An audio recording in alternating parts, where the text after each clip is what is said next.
అందరికీ నమస్కారం. జీవాత్మ ఆయుర్వేద యూట్యూబ్ ఛానల్కి స్వాగతం. నా పేరు నాగమల్లి నారాయణ స్వామి. మా తండ్రి గారి పేరు డాక్టర్ నిర్మలానంద కోనాయ స్వామి. మా తాతగారి పేరు భయన్న. మాది వంశపారంపర్య ఆయుర్వేద వైద్యం. అయితే ఫోన్ చేస్తూ ఉన్నట్లు గురువు గారు మంది ఏ ఊరు ఎక్కడ అంటున్నారు.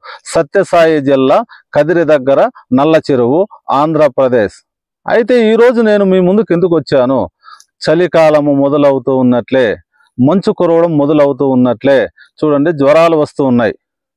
టైఫాయిడ్ కావచ్చు, మలేరియా కావచ్చు, లేదా ఇడిసిడిసి వస్తూ ఉంటాయి జ్వరాలు. దాన్ని వైరల్ ఫీవరు అంటారు. మనకు ఇడిసిడిసి వచ్చే జ్వరాలు, ఇలాంటి జ్వరాలు వస్తే తొందరగా పోవు ఈ చలికాలంలో.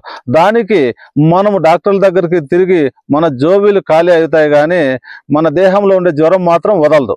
దానికే మనకు ప్రకృతి ప్రసాదించింది, దాన్ని మనం వాడుకోవాలి.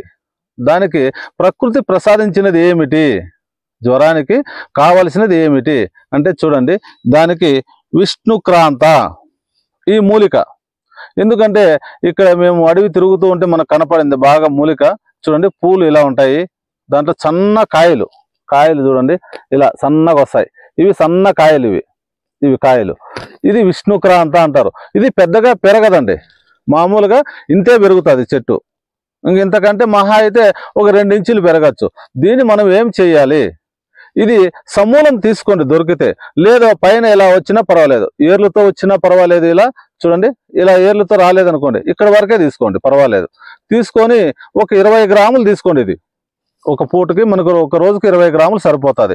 20 గ్రాములు తీసుకొని దీన్ని ఏం చేస్తారు మీరు, కచ్చా పచ్చగా నల్లదంచండి. దంచిన తర్వాత దాంట్లోకి ఒక 5 మిరియాలు వేసుకోండి. 5 మిరియాలు వేసి బాగా దంచండి. దంచి మనం ఏం చేస్తాము, ఒక గ్లాసు నీళ్లు పోయండి. ఒక గ్లాసు నీళ్లు పోసి బాగా పొయ్యి మీద పెట్టి మరిగించండి. అర్ధ గ్లాసు నీళ్లు కావాలి. ఆ అర్ధ గ్లాసు నీళ్ళు అయిన తర్వాత వడగట్టుకోండి. వడగట్టుకొని మీకు కావాలంటే కొద్దిగా టేస్ట్ కోసం బెల్లం వేసుకోండి.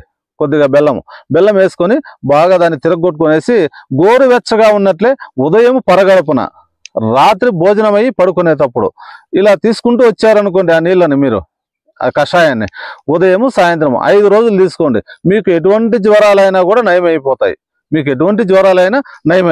ఇంకా మీకు ఏమైనా అనుమానం ఉంటే కింద కనపడేటువంటి నెంబర్కి కాల్ చేయండి.